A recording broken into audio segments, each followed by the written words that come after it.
My name's Dave Neff, and I'll be your MC this morning. I'm president of the Parsons College Foundation Fund, and we'd like to welcome you to the second annual Parsons College Wall of Honor and Dedication Ceremony.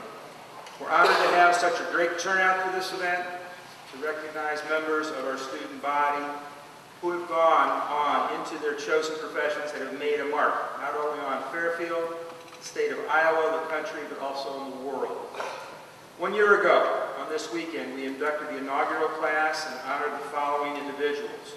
Wes Bartlett, 1938, Kiwanis International President. Lee Gobble, who was scheduled to be with us this morning. I haven't seen his smile yet, but he will be here. Haberdasher Emeritus.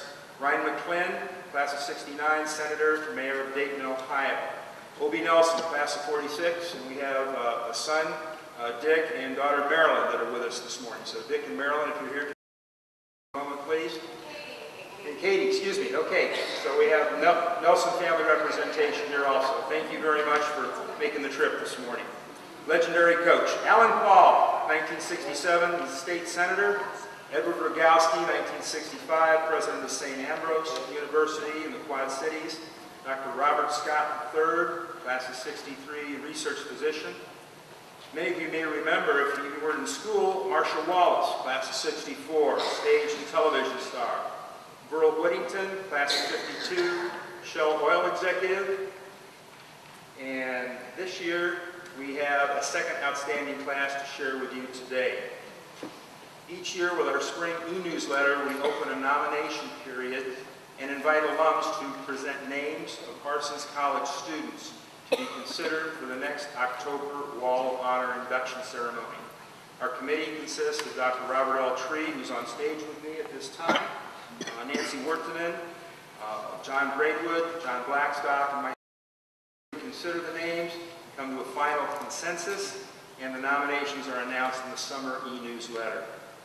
The vision for the ceremony was shared with us by John Blackstock, class of 64, who will meet shortly. John was also the editor of our Parsons e-News, and he announced the idea that at the formal dedication of the Alumni Hall here in September of 2008. The recommendation to form a Parsons College Foundation was made by John Braidwood, who is also in attendance today, class of 68, at the all-class reunion summer of 2003. So this has been an ongoing process, and we're just so pleased that it's grown to where it has. Since the announcement of the foundation, John has worked tirelessly to raise funds to assist in construction of the Fairfield Arts and Convention Center, where we're hosted this morning. Total dollars raised from alumni, faculty, and staff during that time period exceed $200,000. Parsons has been very generous to make this facility happen. You'll find the names in the brickyard just outside the main entrance to the atrium on the north side as you exit the building. Nancy Wertinen brought the recommendation to form a Parsons College Alumni Association to a reunion, and currently there are over 2,000 names of alumni in a database. Just think of that. Parsons closed 1973, and now we still have over 2,000 names that we're communicating with. This serves as the heart of information sharing. Nancy is assisted by Doug Marion and Ken Rice. Nancy and Ken are both with us this morning in managing the information and development of a Parsons College alumni website. If you haven't had a chance to see this yet, you will today. Ed Longenecker, also our committee member, will be available to show those interested in a quick look at the website during the luncheon today and add names to the list. Marshann Ross, who is present today, also a committee member, and has coordinated all of the receptions and the luncheon today. Dr. Robert Tree has provided a sounding board for the evolution of this entire process. We will forever be indebted to all these individuals who have given so generously of their time and talent. Without their energy, enthusiasm, and passion, these events and communication opportunities would not be possible. Please join me as I ask each of these names that I have just read to stand, and let's recognize them with a warm round of applause.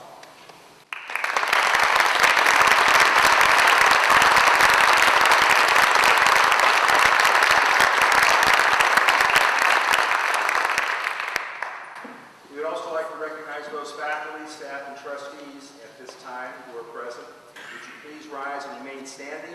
If you hold your applause until all have been recognized. Charles Barnett, admissions. Lee Gobble, Board of Directors, Trustees. Ray Ham, Assistant Women's Basketball Coach and Mission Staff. Dr. Biff Coomer, Physical Education. David Neff, Physical Education. Bob Spencer, Head Women's Basketball Coach. Robert Tree, History and Dean of the College. And Vera Price Young, Physical Education.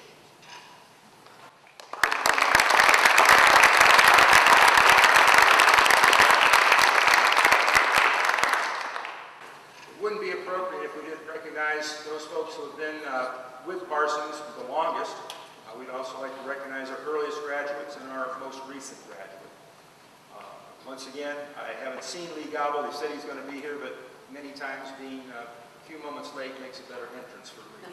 Class of 1937. But then we have a tie with Dean Gabbard and Vera Young, class of 46. And our most recent graduate, our final graduating class, Pat Arns Peck, 1973. Pat, if you would stand, please, and be recognized.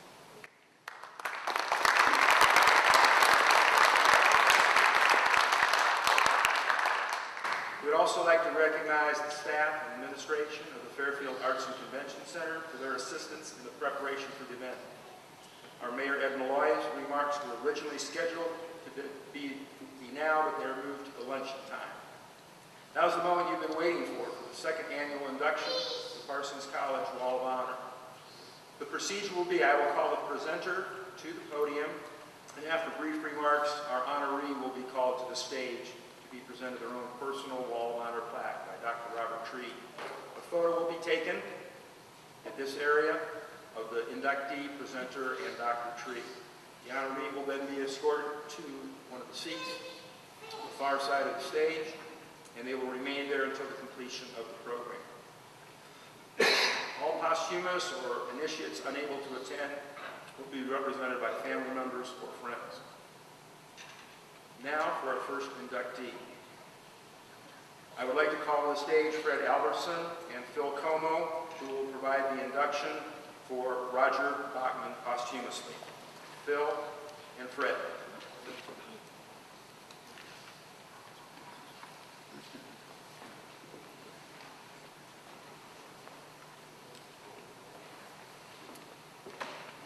Sam, if we could have the photo of Roger Bachman presented. Thank you.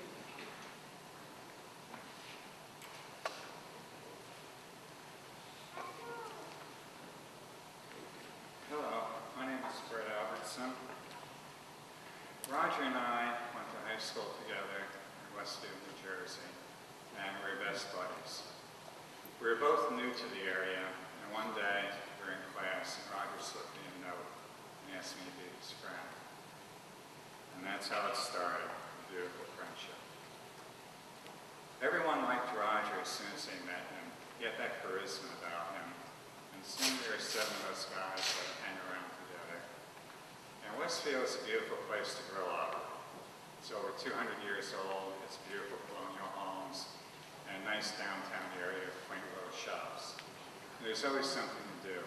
There are football games and basketball games. And life was very good then. No one heard about Vietnam. We didn't know where it was or even what it was. And life was full of promise. In a few years, we'd be off to college and leave our mark upon the world. Roger was a true and loyal friend. He was always there when you needed him. And he had this enthusiasm for life that even the most common event would be a great adventure when you were with him. He was an important part of my life.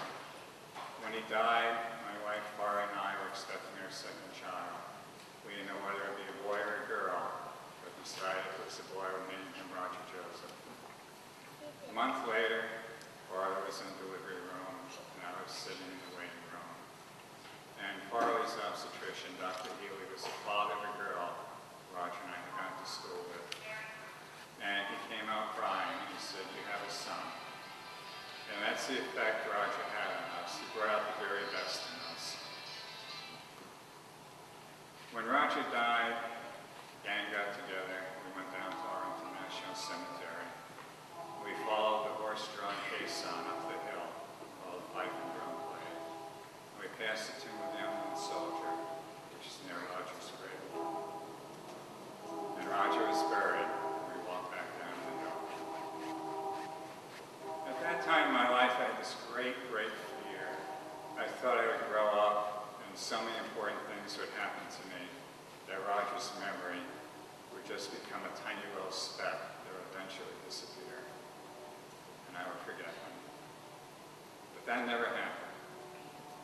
Last year was the 40th anniversary of Roger's death, and I called the old gang, Bill Easton in Georgia, Don Ackley in North Carolina, Bob Bowe in Texas, Tom Greco in Pennsylvania. We hadn't seen each other in over 40 years or talked to each other, and I didn't know what to expect. When I said it's Roger's 40th anniversary, I was going down to Arlington. One by one, they said, I'll be there. And we met in the visitor center and went up the hill and laid flowers on Roger's grave. And I looked around and I saw there were a lot of changes. There are 3 new monuments yards away from where Roger's buried. One monument is dedicated to the soldiers who died in Iran, trying to free the hostages in 1980. Another monument is dedicated to the crew of the Space Shuttle Columbia. The 3rd monument is dedicated to the Space Shuttle Challenger. Roger's in a good neighborhood. I still live in Westfield, and I live on the street that Roger and I used to walk down on our way home from school, and the memories are still there. At Christmas time, I remember Roger and I walking through the snow in downtown Westfield, going from shop to shop, looking for presents for our parents. When I see children ice skating at Midwaskin Park in town, I remember those windy, wintry days when Roger and I would skate there after school. When we came home from college, Roger and I would get together and tell me all about Parsons College, his fraternity, and the new friends he made. And he told me about this new chapter in his life. The final chapter was Vietnam. I was recently in contact with the fellow who was with Roger when he was killed. Jim Daniels was Roger's radio man, and I was next to him when Roger was shot. He was so upset that the next day they granted an emergency 7-day leave. And I realized that once again, Roger was a new friend when he died. From that day, he passed me that note. I saw Roger's journey through life. Growing up in Westfield High School, the happy times at Parsons College, to a tragic time in our country's history when he went to Vietnam and served bravely. Roger Bachman is an honor to the town of Westfield, Parsons College, and the friends he made along the way. Thank you.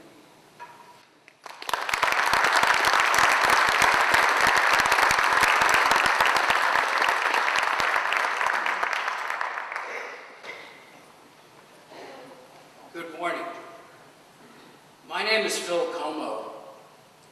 I left Fairfield and Parsons College in May of 1967 with Roger Bachman and the rest of the class of '67. I'm back today to witness and take part in Roger's induction into the Wall of Honor, a tribute that is richly deserved. Roger's relatively brief life provides graphic proof that quality often trumps quantity. In his life, Roger Bachman was a great success, a good son and brother, successful as a student, and ultimately a great campus leader at Parsons. His natural leadership skills were evident as he served as president of both his fraternity and the Interfraternity Council. Roger chose to serve his country following graduation, a path for Parsons graduates.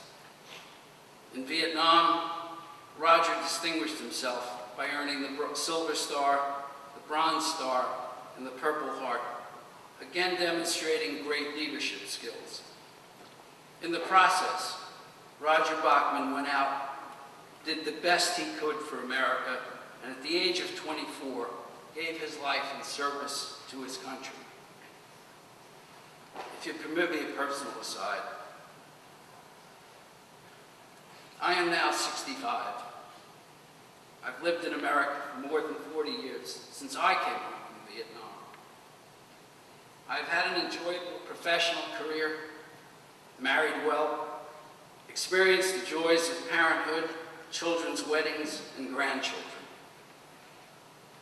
Roger Bachman never had the chance to experience any of what I did. In the sweet springtime of his life, Roger forfeited his future for his country, and his family, friends, and nation are the lesser for it. In his lifetime, Roger Bachman showed us greatness and wonderful promise. I have thought of him often since those days. I last saw Roger for an enjoyable New Year's gathering on December 31st, 1967. In those uncertain times, we enjoyed ourselves and looked ahead. It has been 41 years since the angels escorted Roger on a short journey to paradise.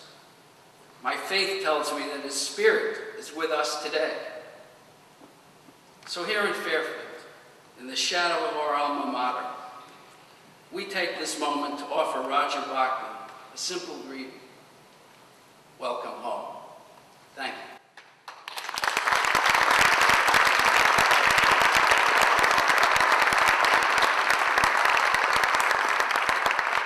Preceding on behalf of Roger Bachman is Sister Barbara Stanley. If you would please come to the stage.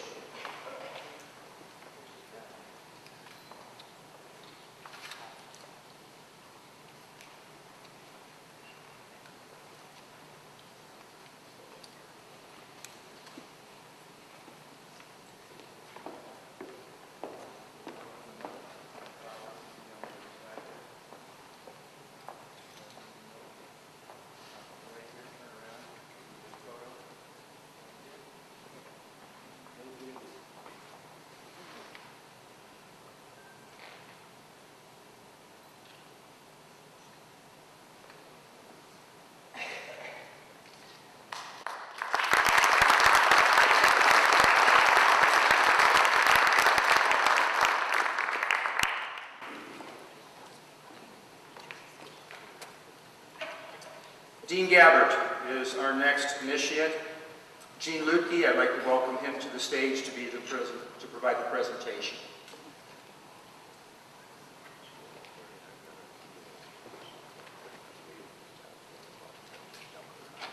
Hello everyone. As Dave said, I'm Gene Lutke, and though I'm a Fairfield native, I really didn't know Dean Gabbard until I started working at the Fairfield Ledger, which surprisingly he had already worked at for 31 years before I started.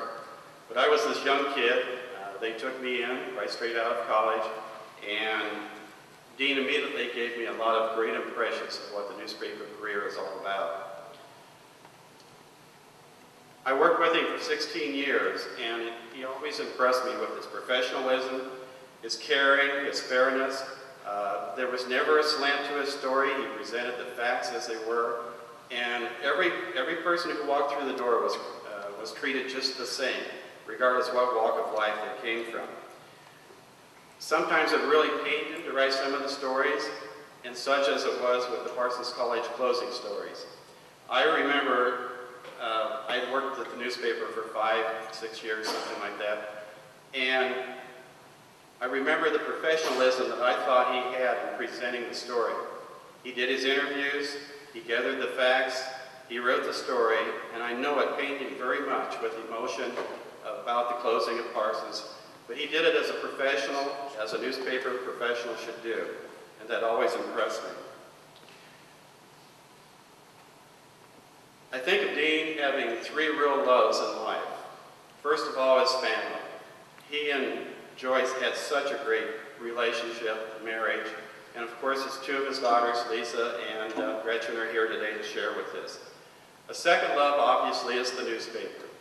He gave his entire life to the newspaper. That was his only career in his life, and I'm following the same thing. It's the only career I've ever had in the newspaper. So, I remember Dean often, he was always at work before I ever got there, even if I went early, he was there because he stopped at the Maidrite every morning, 5:30, with Bob White having a cup of coffee, and that was the start of his day. And so I think probably he worked over 60, 65 hours during a week. I don't know, he could tell you better, but he was always there doing things for the community. And it wasn't just the newspaper, it was all the other activities and groups and everything else that he did. The third love, obviously, is Parsons College. He's the man who probably recorded more history and heritage of Parsons, covering sports activities, other activities, and we can pay tribute to him for recording Fairfield's and Parsons College history for all those years. And of course, Dean's retirement year, with his book writing, his travels, teaching, and everything else he did on his home on the Mississippi River that he loved so much. And I'd said three loves, but probably the fourth is the Mississippi River. It's just like the program says, like Old Man River, he just keeps rolling along, and that's what Dean's career has been. So I was fortunate to work with Dean for 16 years. I attribute him to giving me my love of the newspaper. I'm at 41 years now. I will not make 47 years like he did. I'm just pretty much going to guarantee you that.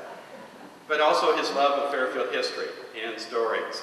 I remember him telling stories, especially, and one of Obie Nelson's children is here, but stories of Obie Nelson, and I never ever knew Obie. I wish I would have, but I got to know the man through Dean's stories, just like Tib Young, Vera is here, and many others that came before us. I was fascinated with those stories that he told about Parsons College and Fairfield history. And I'm continuing with the Fairfield history, and I'll read you this afternoon at the museum for everybody that will be there. So, I'd like to present today a person I think is most deserving, a person who's recorded Parsons College history, heritage, and the lives of so many people over the years, and absolutely a professional newspaper man. So, with that, I'd like to present Dean Gavin.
Robert Gamreth will be our next initiate. Presenter will be Bob Gamreth, Jr. Please come to the stage, Bob.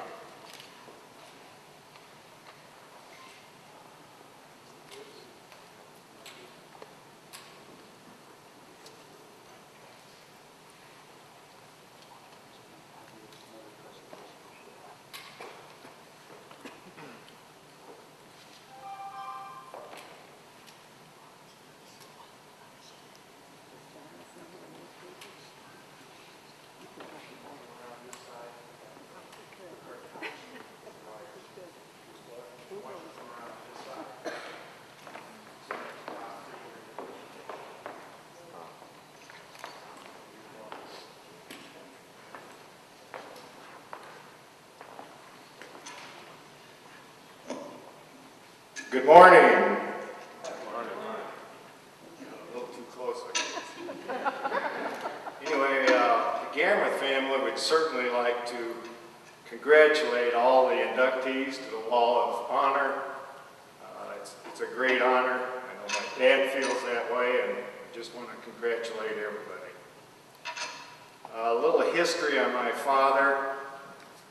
He moved to Fairfield when he was 6 months old, and he moved with his parents from Sioux City, Iowa to Fairfield, and his father set up a veterinarian practice here in Fairfield.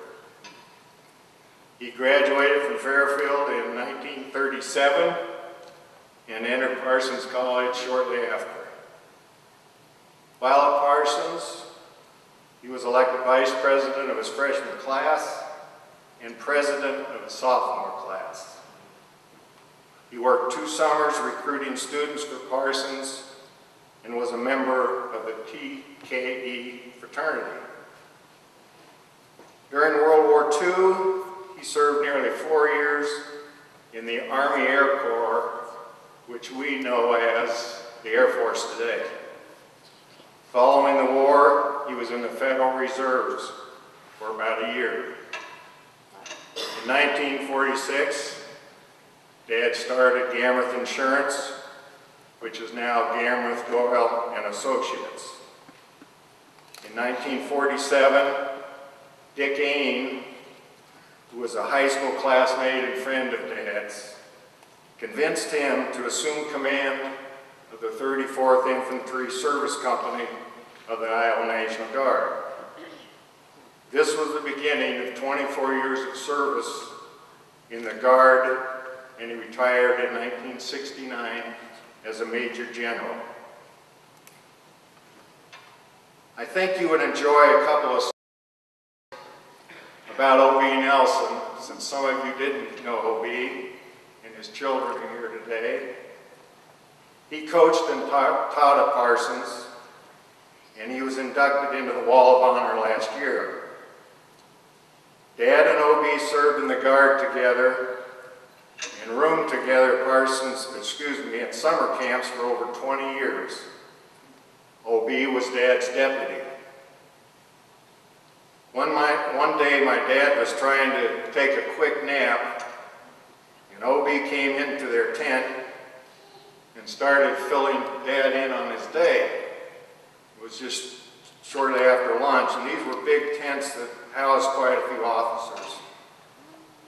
O.B., it was his way to kind of pace back and forth when he talked, and he kept opening his footlocker, kind of nervous, and would slam his footlocker, and then continue to talk to my dad.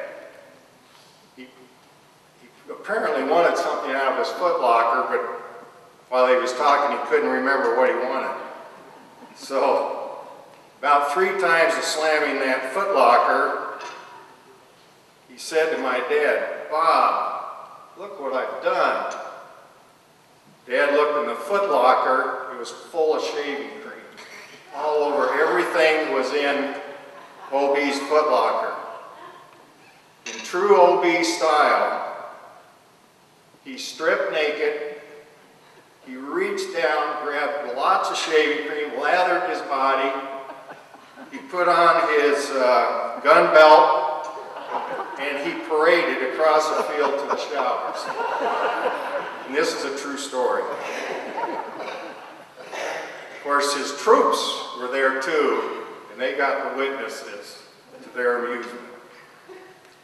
Another time when Dad and O.B. were at Fort Benning, Georgia to officer school, O.B. had a habit of awakening very early and proceeded to wake my dad. He said, "Bob, I'm going to call my wife Eunice." Dad said, "Well, go ahead. Why do you have to wake me in order to call your wife?" O.B. then opened the barracks window and yelled as loud as he could, "Eunice!" This was typical O.B. humor. Those of you that knew O.B. know God only made one. In conclusion, except for the 4 years of World War II, Fairfield has been home some 87 years to my dad. This town has been very good to my dad and our family, including Parsons College. I believe Dad has given a lot back to Fairfield and Parsons and the community. In addition, He and Mom have raised 4 children, none of whom have fallen off the cliff yet. He is honest, dependable, and those of you who know him, he has a quick wit, and he loves to tell a good story. It is a great honor and privilege to introduce my father, Bob Cameron.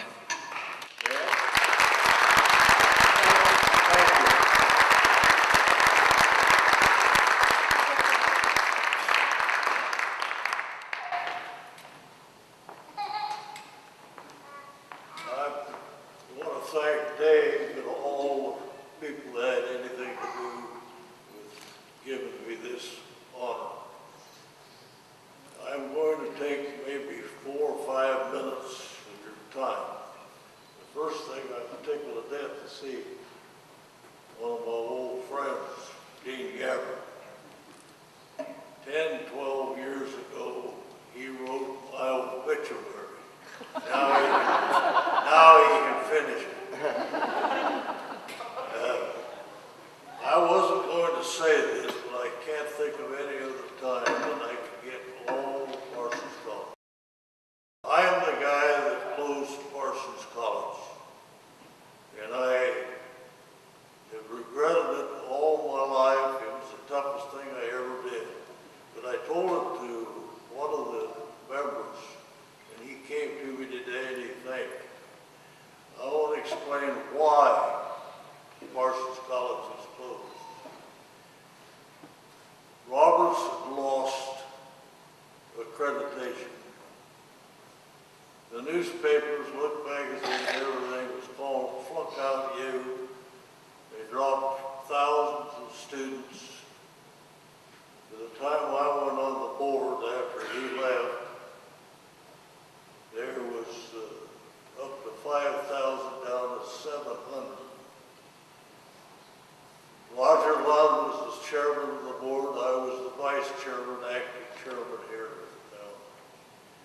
It got to the spring of the year and we had paid all our bills, all the faculty and everything else. The business manager was one of the best I ever knew. He agreed wholeheartedly that it was impossible. We were losing students. We could not go through the summer. Now this is the key to the whole thing. By law, we had to graduate each senior and turn them over to the University of Iowa. Now that I doubt you do. Every student's records also had to be sent to the University of Iowa for record. And that was done. It's a sad thing. I've lived with it for all these years. But now I hope you all understand it. Thank you very much. And Dave, thank you for all you've done.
Dr. Biff Coomer, I have the pleasure today to be the presenter on this.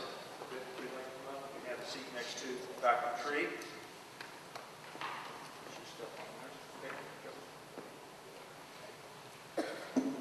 The summer of 1965, as a freshman at Parsons College, one of my first classes was coaching track and field.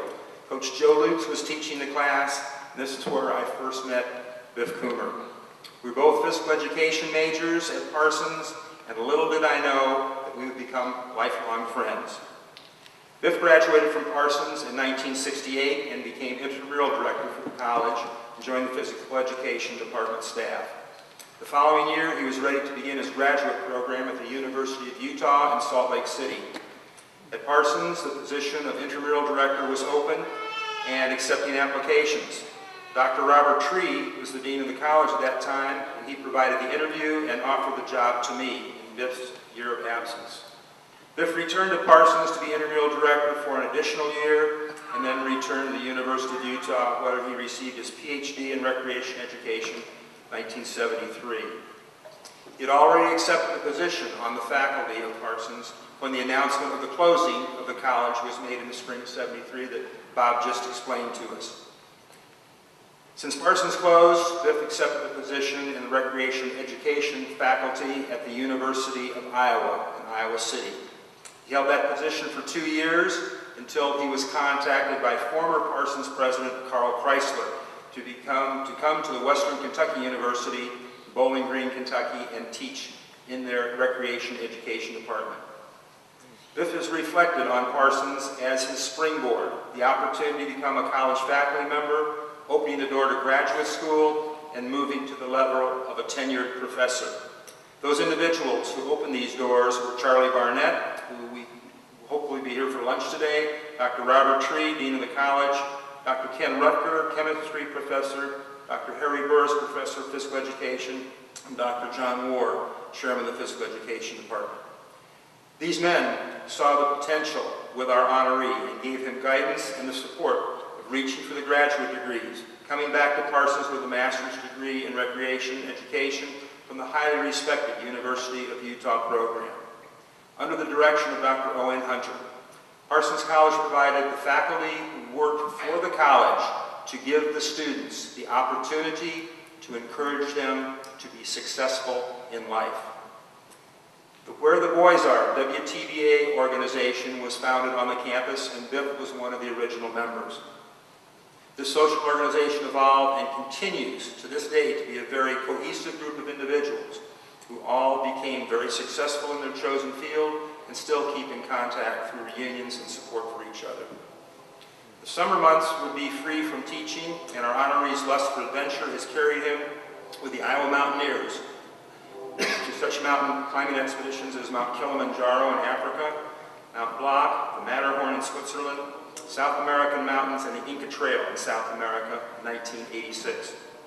From 1989 until 2008, he canoed the Canadian Arctic on 2 to 8 week trips. His children have both had a chance to experience one or more of these Canadian expeditions. During these expeditions, he has encountered the following contacts with wild animals. In Africa, charged by a bull elephant. A rhino hit the side of his Land Rover. He has killed a spitting cobra, and in the Arctic he's experienced 6-hour caribou migrations with herds of over 6,000 animals. Encounters with polar, grizzly, and black bears. So this is a man who's not afraid to step out of bounds and see what's going to happen in the world. One of the recent honors bestowed upon Biff was the naming of a new recreation building in the Western Kentucky campus, the Coomer Little Recreation Center. Biff's mother is still living in Milwaukee, where she has celebrated her 100th birthday this year, and every 3 weeks he goes for a 3-day visit with her. His son is with the Park and Recreation Department in Warren County, Kentucky, and his daughter teaches in New York. He currently resides in Bowling Green, Kentucky during the winter months, and at Tree Haven, close to Rhinelander, Wisconsin, in the summer. Tree Haven has a 1,000-acre working tree farm and is the oldest operating tree farm in Wisconsin. Please join me as we welcome our next honoree, Dr. Biff Coomer, a friend of 45 years.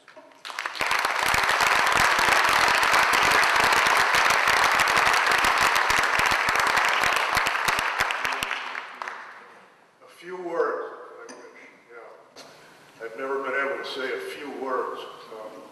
So I'll ramble for a couple of minutes, but I want to first say that this is truly an honor. That this honor represents a lot of men given the opportunity at this institution have succeeded in life. And I just represent them. And this is a true honor for me today. You know, Parsons taught me about unity. It taught me about camaraderie, about the importance of depending on other people. I came into this program here at this school in a different frame of mind, and I want to make an analogy of what Parsons has done for me over the years. It's pretty basic, but I came in here back in 1961, and I was not exactly stable. And the fellows that I met here, I won't say they weren't stable, but they were a little rocky. And we had some good times here. We went to school occasionally, and this was a catalyst for a lot of things. But the comparison I want to make is that if you're in a lumber business and you work with pulp, we cut a lot of pulp. And when you cut pulp, you take a log and you cut it down and you put it on a truck, and the truck goes to a pulp mill. And in a pulp mill, that piece of log is cleaned. It's highly sprayed, under pressure, what have you. It goes down a chute, it goes into these vats, heavy water, hot water, and what have you. It breaks all down the fibers and what have you. And the long and short is it comes out on a conveyor belt and it's mush. Many of you remember what pablum was when we were young. We had pablum. That's exactly what pulp looks like after that treatment. It just dissolved, all the tissue and what have you is just mushed down and what have you. It goes on this long conveyor belt, and that's where I was when I came to the school. And I was I won't say mush, but I certainly wasn't where I am today. And in that process of this conveyor belt, there's a middle of that conveyor belt that basically is an area that this pulp goes on underneath, and there's tremendous heat, and there's pressure, and there's light, and there's wind. It's a drying process, and it takes maybe 15 to 20 yards. And at the end of that, it comes out paper. It's like a psychic change.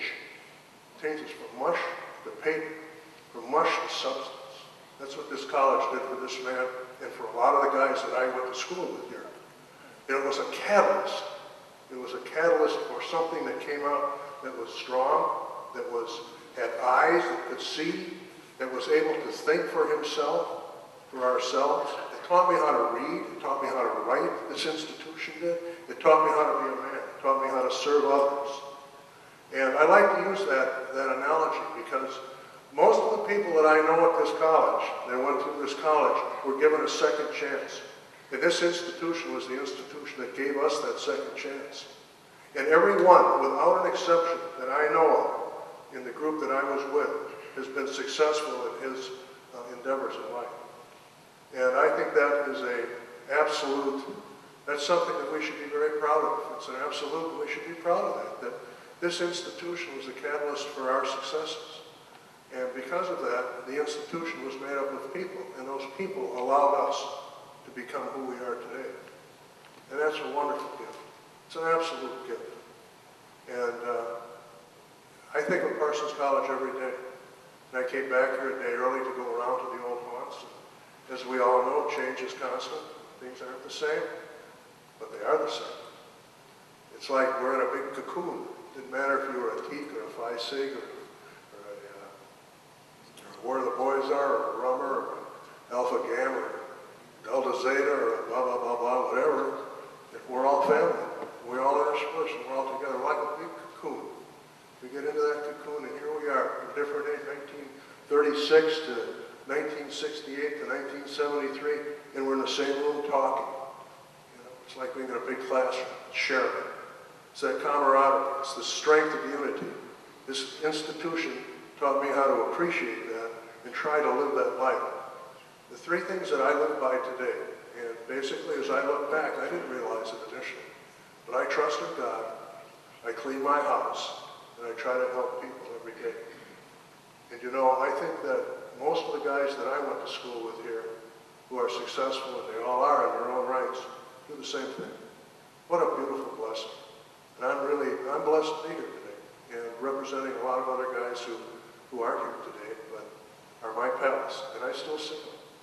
I go to blues festivals with him, you know, listen to blues music, and eat all this Cajun food and stuff like that. And I love life, and I love the people in my life.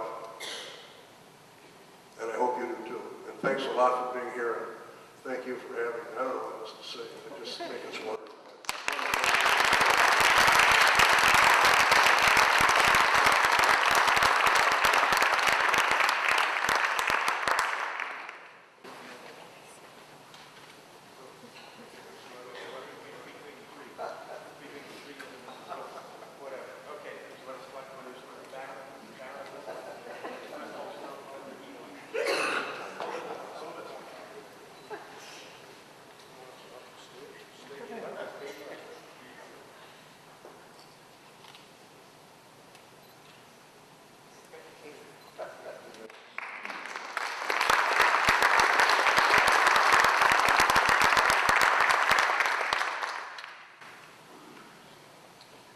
General Richard Lawson will be our next inductee. His brother, General Bud Lawson, will do the presentation.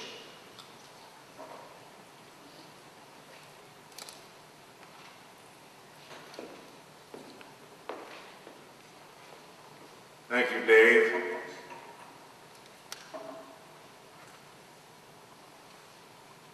Let me start by saluting Fairfield and the alumni group that is, in effect, preserving the heritage of Parsons College. As a boy growing up in Fairfield, I think almost all of us expected to go to Parsons, followed Parsons athletics from the time that we were in grade school up through high school, and then even after I went to the University of Iowa to try to play football, I was following back to Fairfield to watch Parsons, because that was where my heart was. And for you to recognize those that made Parsons the great school it was is absolutely fitting. And I would say I only wish my dad was here, because Dad wanted all his sons to go to Parsons. And Mom, she's out in the nursing home. And yesterday we told her that we were going to assemble down here to put Dick's plaque on the Parsons Wall of Fame. And I will tell you, she couldn't be prouder. You know, before getting to the business of hand of introducing Dick, allow me to share with you a little experience. When I was the Adjutant General, I used to visit all of the armories every year. And I pulled into Burlington one day, and my public affairs officer said, there's a little reporter here that wants to talk to you, General. And I said, okay, and she'd like to have some specific questions. I said, okay. And so I met with this young 19, 20-year-old reporter from the Burlington Hawkeye Gazette, and the little gal said to me, what was your inspiration to become an officer? And I, not having faced that question before, I thought for a little bit, and I said I was faced with the draft when I was coming through school. But the big inspiration was my brother. He had already been on active duty 4 years, and I was in ROTC at the University of Iowa, and Dick was urging me, I've had 4 years of it. My career's going well, and you ought to think about that as a career. And her next question was even more surprising to me, because she said, "Who was your military hero?" I'd never thought about that. And I again answered, "My brother." And she said, "Who is your brother? Who is this guy?" And I said, "Well, he's a lad that grew up in Fairfield, went to Parsons College, volunteered for active service with the 133rd Tactical Control Squadron up at Fort Dodge, went from the medics in here in Fairfield up to Fort Dodge, became an officer, went on active duty with them, and from that, starting as a second lieutenant, went through all the chairs to become the European commander of all American forces, Army, Navy, Air Force, and Marines. From the North Pole, down through the plains of Europe, down to the Middle East, through the continent of Africa, and clear to the Cape of Africa. 71 countries under his responsibility. Over 500,000 soldiers, sailors, airmen, and Marines.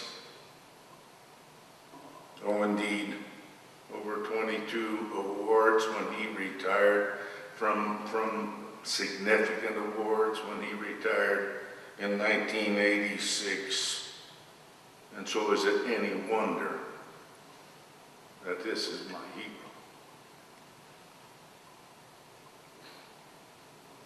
Well, I will tell you, he left active duty in 1986 and became the president of the United States Coal Association, and went from the Coal Association to merge it with the United States Mining Association. And then for 14 years headed up that association. And then he has got a raft of follow-on responsibilities, to include being the chairman of the World Mining Foundation. And then from that viewpoint, influenced safety and environment and all sorts of concerns about mining. He is currently the chairman of the Energy, Environment, and Security Group. That is a company that he organized. He's still active, travels worldwide. Oh, indeed. Here I would like to present you with a man that's done 41 years of active military service, 35 years of active military service, 41 years of total military service, and 24 years of civilian leadership in the field of mining of coal and other metals. I would like to present to you General Richard Lawson to the Parsons College Wall of Fame.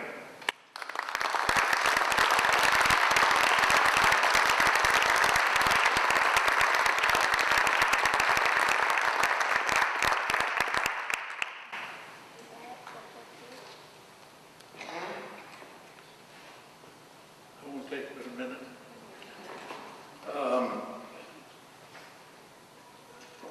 You must forgive my brother. He does get a bit carried away. Not that what he said wasn't true, but the fact is he always kind of looked up. I suppose somewhere, sometime, I will have the same opportunity and I will be just as... I do accept this with some trepidation. In 1972, I was called back by Parsons to make some remarks at a commencement, and at the same time, the Air Force ROTC program at Parsons was renamed the Richard L. Lawson Air Force ROTC. And the following year, they closed the school. And so I'm hoping that this will not have any negative impact upon the follow-on activities of the Alumni Association. I want to share in the remarks of my predecessors here today in thanking the members of the Alumni Association for this effort, not so much because of something personal, but much more importantly for the importance of preserving the heritage of this school. I cannot overstate the impact that Parsons had on all aspects of my life. And there are so many times that when in the darkness of an hour associated with decisions, I went back to what would they say at Parsons? How would those people look at it? I always felt that the foundation of goodness and responsibility and caring for fellow man was prevalent in my every action here. And that understanding, that feeling that I started out my life with assisted in everything that I did. And I owe that, I think, as Dr. Cumber said, to the relationships that were established here. A very special time and place. Thank you all very much.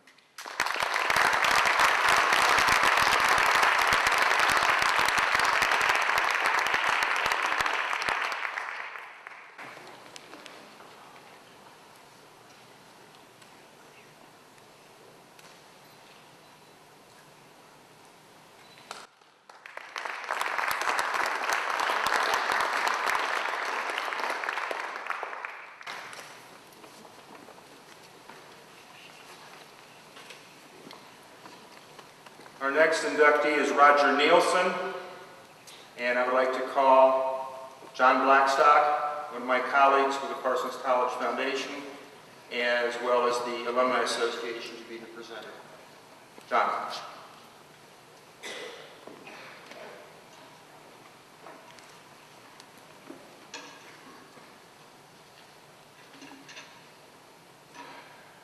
Good morning, and wow.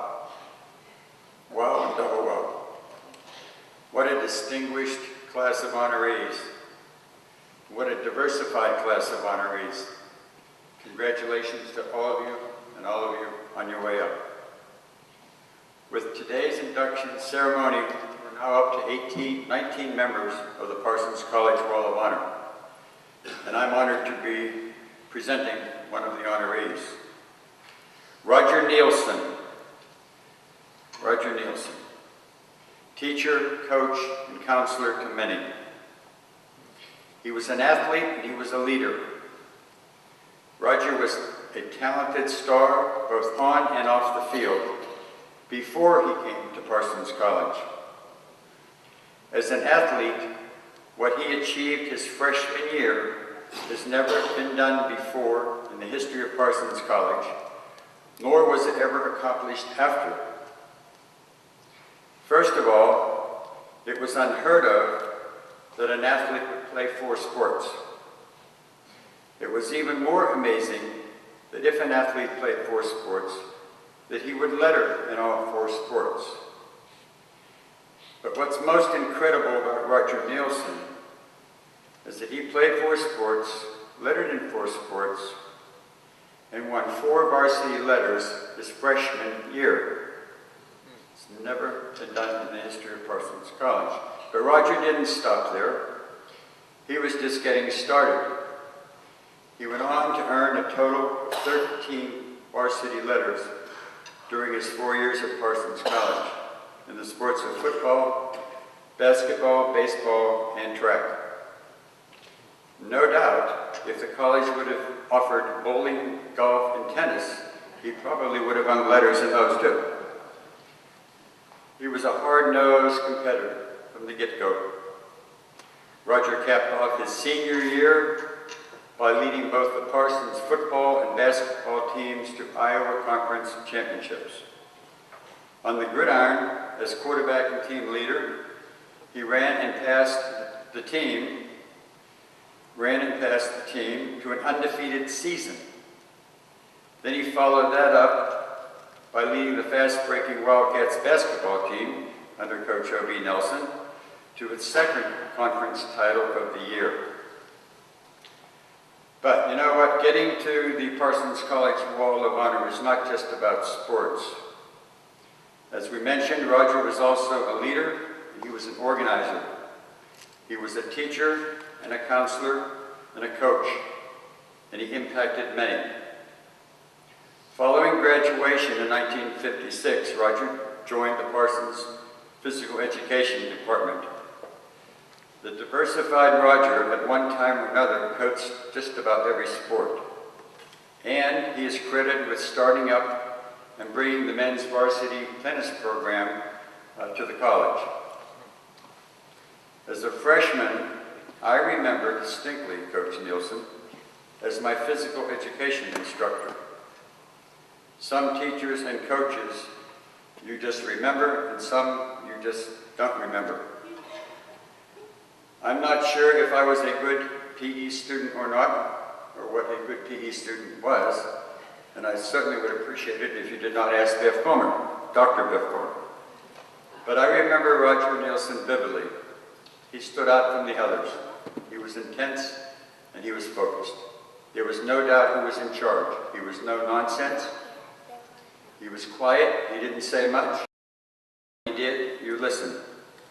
I respected Coach Nielsen. He was certainly a model of a leader. In the mid-60s, when Dr. Roberts accelerated his expansion program and planted the satellite college about, he endorsed the selection of Roger to head up the athletic program at Midwestern College in Denison. That was confirmation of the confidence Dr. Roberts and the college had in his ability to organize, and Roger did not disappoint. He even started up the varsity women's tennis program at Midwestern before things began to unravel. But it was not Roger Nielsen that unraveled, it was Parsons College. Parsons was the disappointment. The college's demise and ultimate closing also led to the shutdown of Midwestern College. But Roger and his family liked Denison, Iowa, and they decided to stay. So he began teaching in the Denison Community School District. Initially, he taught at the middle school level, but his sports interest and knowledge vaulted him to coaching at the varsity level in varsity sports. For the next 22 years, Roger Nielsen, the teacher, the coach, the counselor, would impact the lives and the careers of many, many students, working to prepare them to succeed, preparing them for success. Roger's now retired and living in Iowa City. Wife Barbara reports they moved to Iowa City to focus on family and Hawkeye sports. In addition, however, Roger has found another focus, the Senior Olympics. But not just focusing on the Senior Olympics, but competing in the Olympics and winning medals. As we understand it, he's done just that. Rogers won a number of senior Olympic medals in a variety of sports. Very unfortunately, Roger could not be here today. He had a conflict, which led us to wonder if perhaps that conflict was maybe the pursuit of another gold medal in the Senior Olympics. But one thing is for sure, Roger Nielsen's Parsons College Wall of Honor plaque is here today, and it's here to stay. Thank you.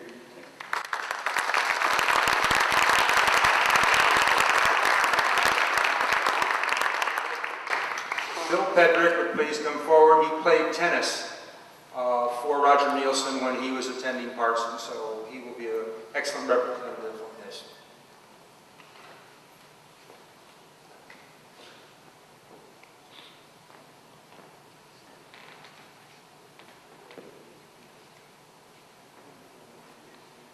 I've been given the opportunity to say a few words about Roger, but they might be incriminating.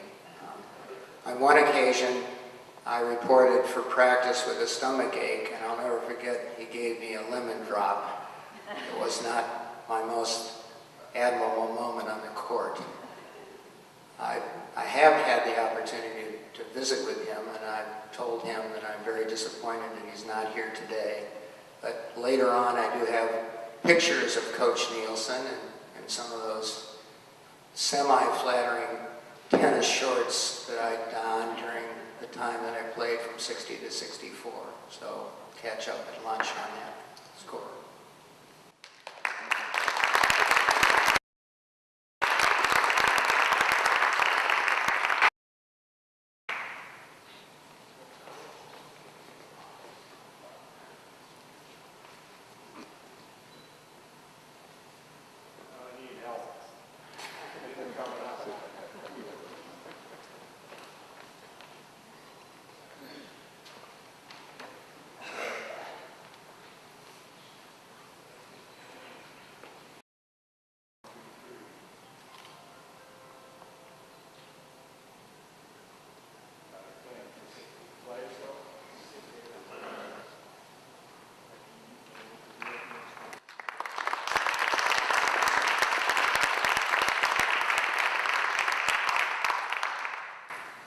Our next inductee is Willard Pedrick.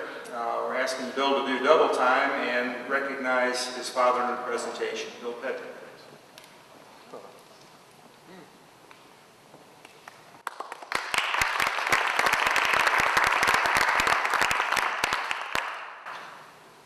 Willard Pedrick, my father, had deep Fairfield roots.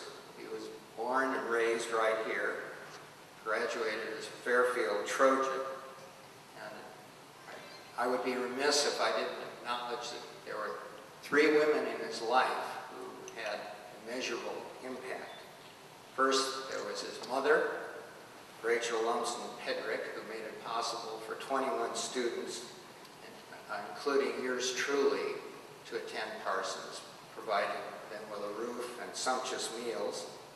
My mother, Jane McGinnis, whose considerable musical talents found fruition once she had donned a Parsons beanie.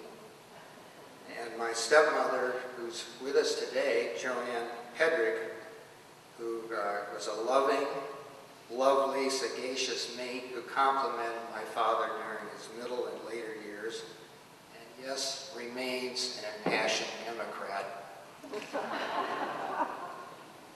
Though most voted, most likely to succeed by his 1936 graduating classmates, my father had much to overcome. His father was a traveling hardware salesman, so my father had to wear the label of pedalty rake early on. Also, he had an inordinate fondness for sauerkraut juice and sardines, and he suffered from what I term the Walter Mitty syndrome. Thomas Edison, he wasn't. For example, he came up with a double berth bunk bed arrangement for the back of a Ford Falcon which lacked nose clearance. You can ask my sister Sarah about that. Then there was a canoe conveyance, which relied on a bicycle tire. It was great on straight paths. There were very few of those on Isle Royal. Yet even as a Parsons undergraduate, he was a man of principle. He organized a protest against mandatory daily chapel attendance, and the net result was 3 chapel attendance per week. Later, as an upstart law professor, he systematically debunked Senator Joseph McCarthy in a 51-page scholarly treatise that appeared in the Northwestern University Law Review. This was incidentally published in 1953, well before McCarthy's precipitous fall from grace. Dad was an eternal optimist. As a Cubs fan, he had to be. Following a triple bypass surgery, he commented, "I've always been game for new experiences, and this certainly qualifies." He could be very persuasive. He was the national champion in extemporaneous speaking as a junior in 1935, wowing the judges with his take on the future of farming in the United States. Finally, my father had a Rolodex joke bank. So here goes, Dad. There are a group of chess champions who are eagerly recreating their successes in a recent tournament in the lobby of a New York hotel. They were reliving in staggering detail each and every triumphant move. After an hour, the manager of the hotel burst forth, "You guys are going to have to get out of here." The captain of the chess team questioned that decision. The manager responded, "I can't tolerate chestnuts boasting in an open foyer." So Dad would offer, "Be a gracious winner." He certainly was. Thank you.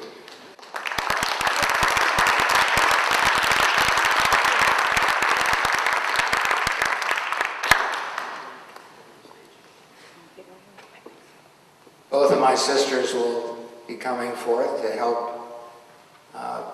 deliver the goods.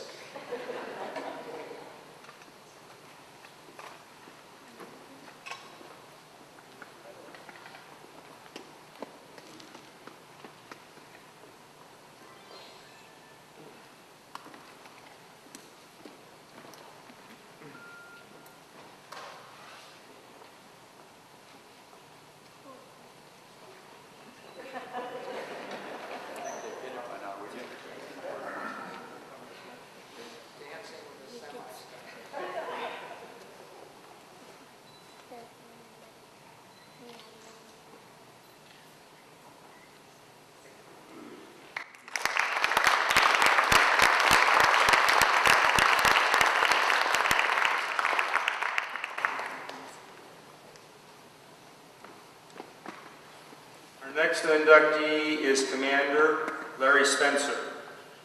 If Larry Unkrich would please come forward to provide the presentation.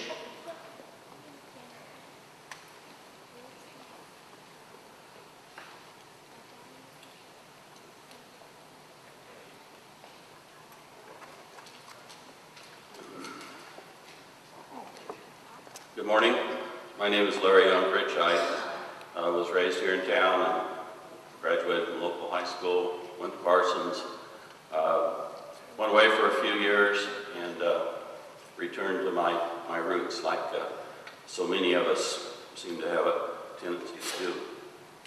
Last winter sometime, Kay and I ran into Dave and Sherry out of Alton, and he just mentioned to me, would you have anyone that you can think of that would be a good candidate for this honor? And I think it was immediate, and to me it was a no-brainer.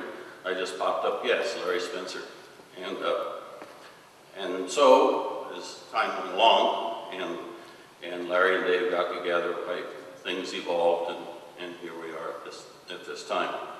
Larry came to Parsons from Earlham, Iowa. He came in the fall of 1958. He became a SIGEP, of which I was a member at the time, in 1959. He was a math major.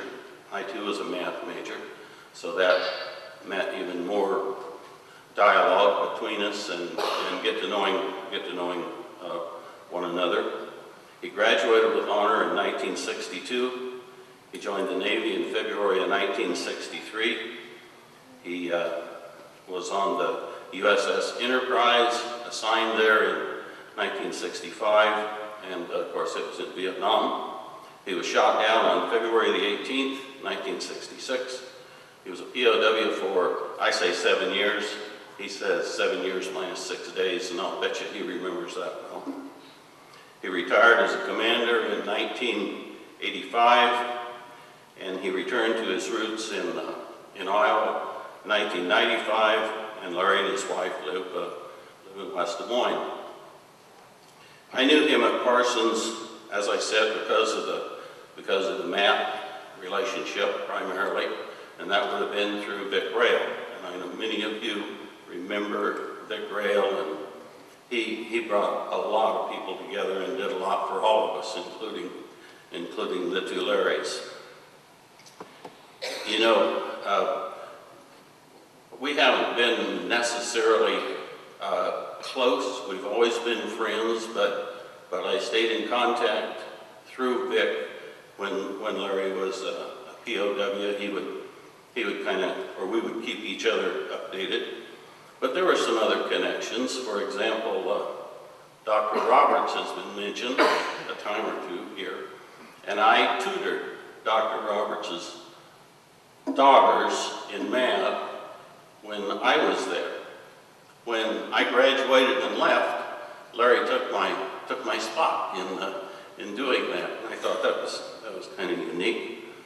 He also remembered Hell Week. I don't know how many of you remember that, but we talked about that a little bit last night. You know, there's a lot of things that stick in your mind about that. We lived in the basement of the SIGEP house. We took care of a pig. It was very important that everybody took care of the pig. We wore really unusual underwear. We got up at odd hours through the night for one reason or another.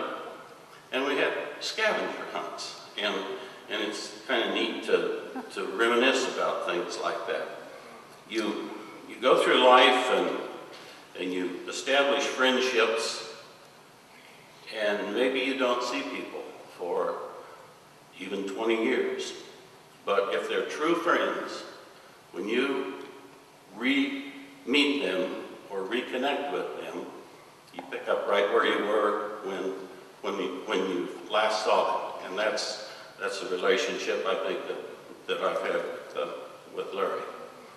Every time we're together, for one reason or another, I learn a little bit more about his being a POW. And I don't know why, but I'm just kind of interested in learning things like that. And last night was no different.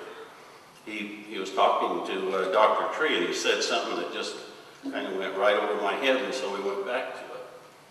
But he said they had class when he was a POW, and he being from Iowa, he taught the others in his group of 40 or so what the geography of Iowa was.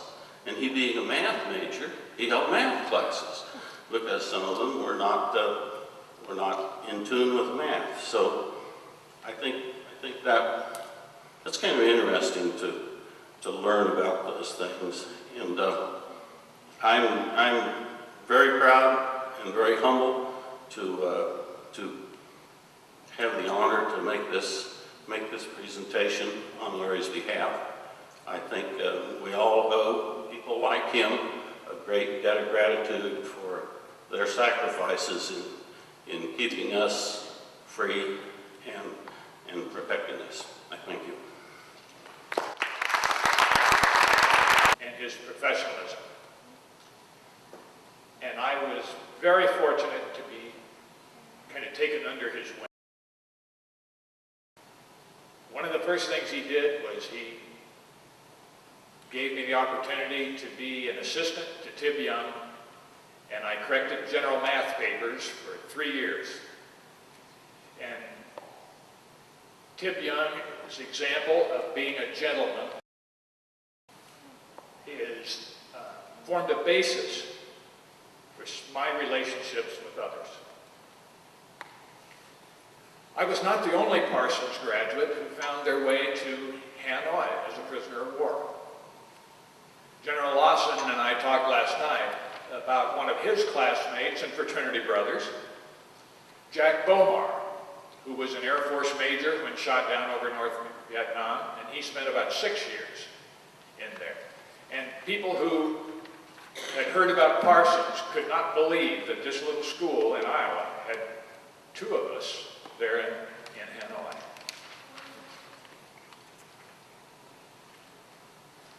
Life takes lots of changes in direction. It's not a straight line from where you started out to where you are today. And that's true of all of us. But it's the people you meet and the things that you learn along the way that make a lasting impact. And Parsons was the basis of my adult life. I lived with men there who had graduated from West Point, Annapolis, the Air Force Academy, UCLA, Rutgers, you name it. And it was my steadfast belief and my experience that the education I received at Parsons took a second place to none of them. One of the most influencing things of my Parsons career was that we started the humanities program that was associated with the University of Chicago my freshman year. The whole college studied the world of the Greeks and Romans that year. And at the beginning of each month, a professor from the University of Chicago rode the train out here and gave an all-school lecture in the chapel. We all studied the same book, and we had a test at the end of the month. But that's the type of thing that you got at Parsons that you didn't get at other schools. At Parsons, you had Vic Rail and Bob Tree teaching your freshman history and math course instead of some graduate assistant. Parsons was spectacular. And I'm very honored to be selected to be a participant in this Wall of Honor. So thank you, Parsons, and thank all of you.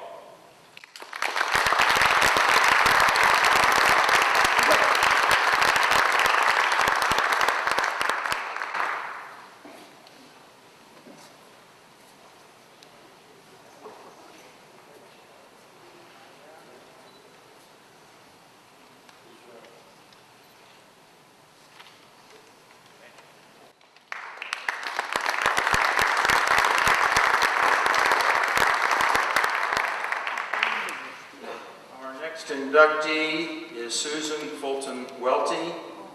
John Braidwood, one of my colleagues that I mentioned earlier in the Foundation Fund and Alumni Association, will provide the presentation. Mr. Braidwood. Your dad's teacher.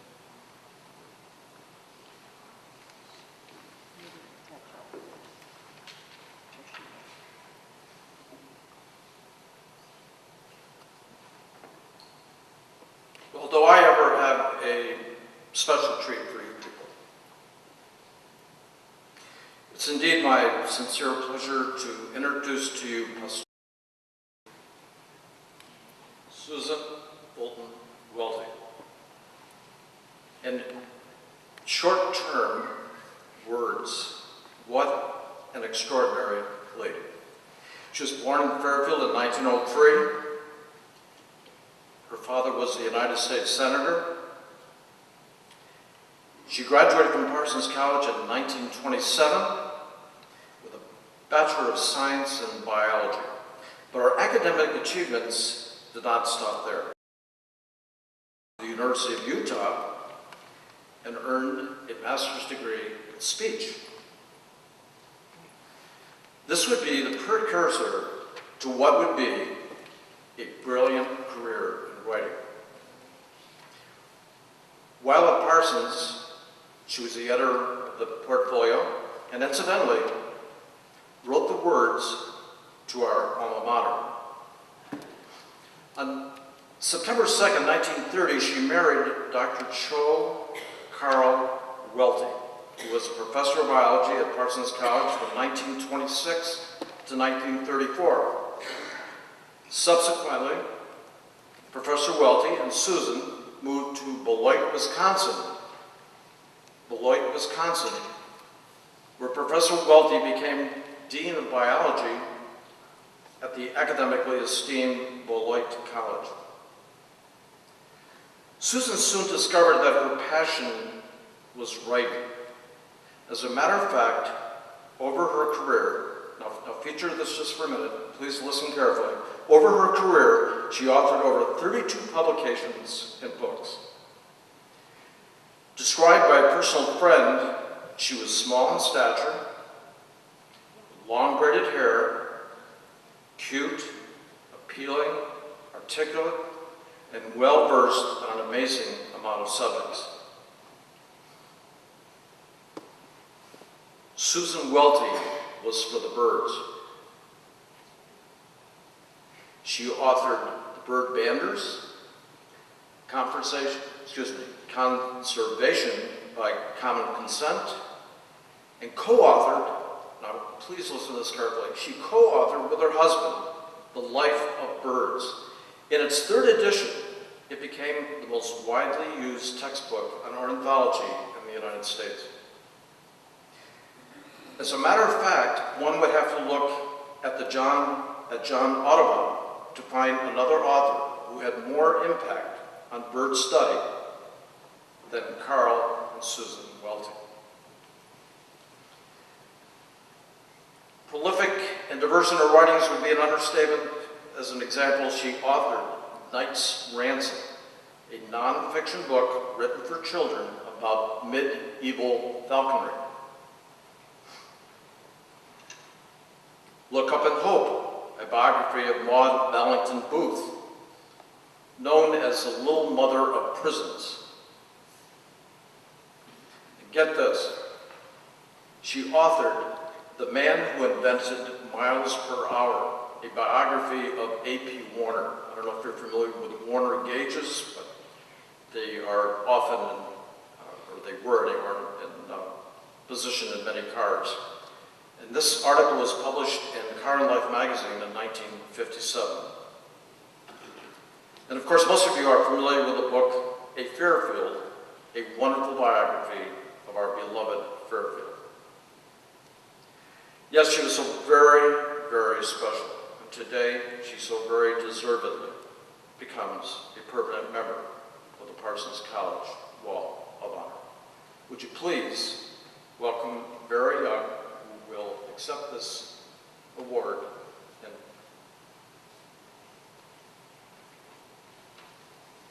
Susan Wells.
Our next inductee is Lewis Big Lou Wilson. Jerry Staten, are you in the audience? Jerry Staten is with us, former classmate and teammate of Big Lou Wilson. Welcome. I would like to see a show of hands of everybody in the room that knew Obie Nelson. Raise your hand if you knew him. I thought so. Tree, when I was a teak, he was our faculty advisor. And I've got some great Dr. Tree stories. Coach Nielsen was one of my coaches. I could tell some on him. But I know Dr. Tree's mind. I'm not going to deal with that yet. He'll be nearer the podium when I get done than I am, so I want to leave him alone. But I do have to share one OB story. It's a great one. They're taping for a game. He's got a green jacket and a green tie on. He's taping this kid's ankle. He takes his tie and he throws it up here, and is taping in the tie, falls back over the ankle. He throws it back over his shoulder, falls back down again. The third time, he took some scissors, cut it off right here, threw it down and said, "That took care of that." Somebody said OB was one of a kind. The person I'm going to honor today is also one of a kind. Big Lou Wilson. The first time I saw this gentleman, I'd been a starter for 2 years. And we won a conference championship. I was feeling pretty good about my spot on the team. They didn't tell us he was coming. They just brought him out on the field. And they couldn't find a jersey big enough. They had to cut the sleeves off. He walked out. He was 6'2", 265 pounds. And I'm thinking, please, Lord, don't have him be a front side pulling guard. But I didn't have to compete with him. They put him beside me, and I got to play with him on that football team. He was an All-American lineman. He was a shot putter. He then went on to sign a contract with the Minnesota Vikings, playing with Fran Tarkington, Vic Tingelhoff, and Jim Marshall. He then coached and taught school in Grand Rapids, Michigan, and Milwaukee, Wisconsin for the next 7 years. He was also the Wisconsin coordinator of a higher education talent search for college-bound students. Then when the Boys and Girls Club of America needed a director in Milwaukee, Lou Wilson was a shoo-in, and in no time he became the executive director of the Boys and Girls Club in Kansas City. But that's just what he did. That wasn't who he was. And who he was is really important. He had a big heart. He was a very caring person, a giant of a man, but he had a tremendous heart and love for his fellow students and friends. I had a bypass surgery, and I coded, was out for 20 minutes with CPR. They took him back in for another 4.5 hours, so 8.5 hours I was in heart surgery, and it knocked me flat. And finally, after about a month, they let me go home, and I'm laying in bed trying to get back, and the phone rings. And there it was, Big Lou, calling to see how he found out. I don't know, way down in Kansas City, but he wanted to see how I was. And then, from then on, every week he would call to see how I was doing. He had big courage. He fought this diabetes thing like a champion. I got to go see him toward the very end, and they just brought him back from the dialysis. And that must really wear you out, because he was a tired young man. And we were there about a half hour, and when I got ready to go, he hasn't said anything, but I got down and I whispered in his ear. And I told him how much we loved him, and how his football brothers were pulling for him to get up off this bed and come back and be with us. And that one day we'd all be together again. And he blinked his eyes twice. And I think he was trying to tell me that he heard and understood. He and his beautiful wife came to visit us in Oskaloosa.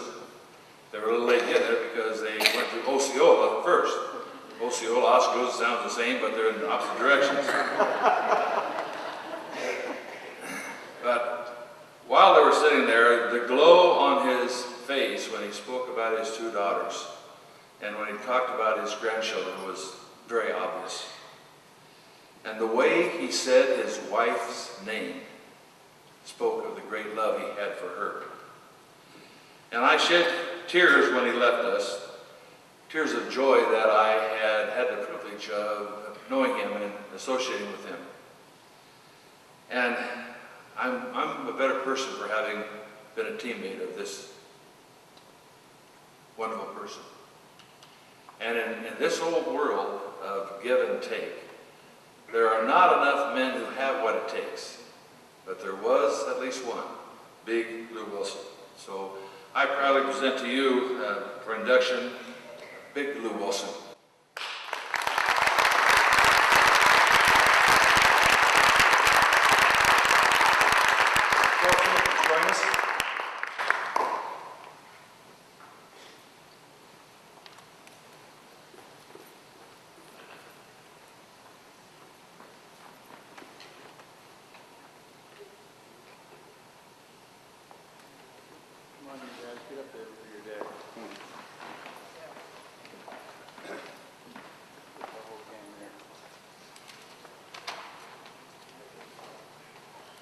Veronica and Meredith, whose daughters?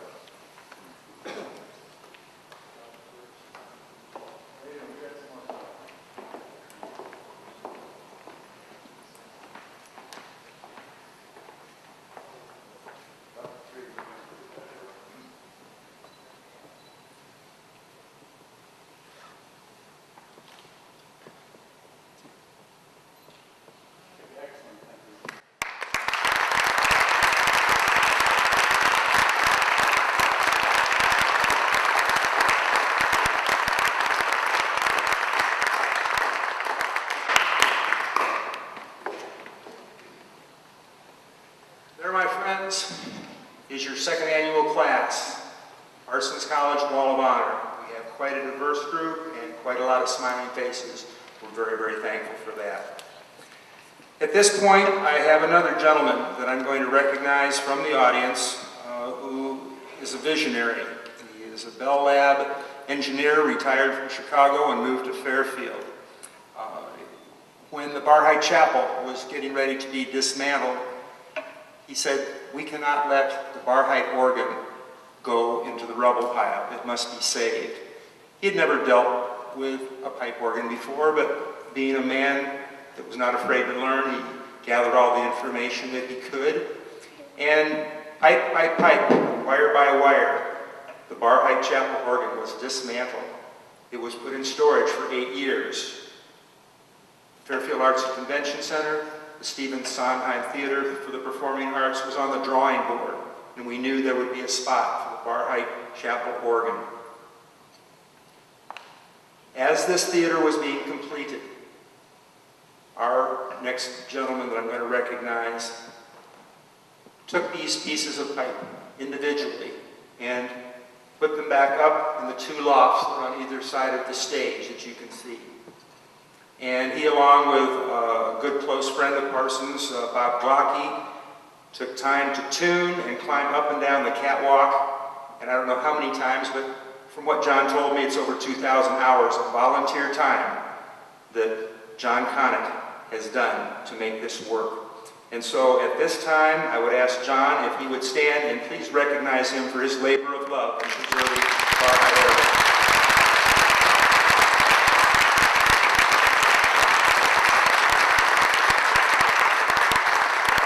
As a special treat for you, we have invited one of our local instrumentalists, photographer, graphic artist, Werner Elmker, to provide about a 10-minute presentation on the Barhide organ for your enjoyment, so you know that it sounds as good, if not better, than it did in the chapel. Werner.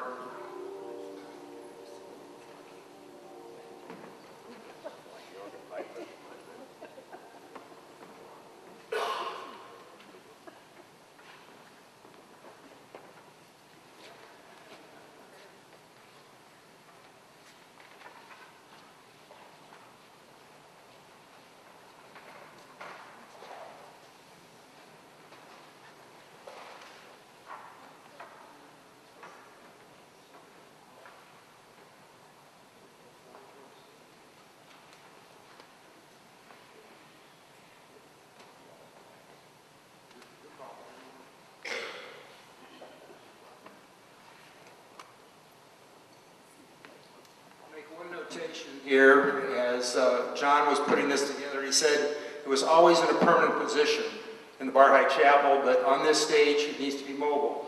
So all of the controls and everything have been upgraded technology with computers. We have 2 wires that connect the console to the pipes. To me, it's an amazing feat, but it sounds beautiful. Werner Elmker.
great thanks to Werner for sharing his talents and John Conant for over 2,000 hours to make this possible.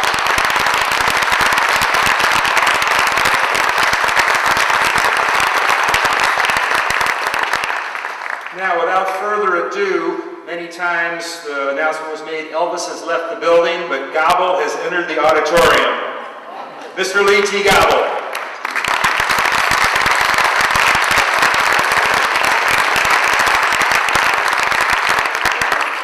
If you would please take your bulletins, turn to the very back page, flip your bulletin over, and if you would please stand, we will honor our alma mater, written by Susan Fulton Welty. If you would please stand, we will have the music for that presentation.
Auditorium by this south door, our alumni hall. You may have seen when you came in, there is a drape covering our honorees plaques, but we would like to invite the honorees to be in front of that, and then the rest of you can stand to the outside and fill in after the honorees are in place.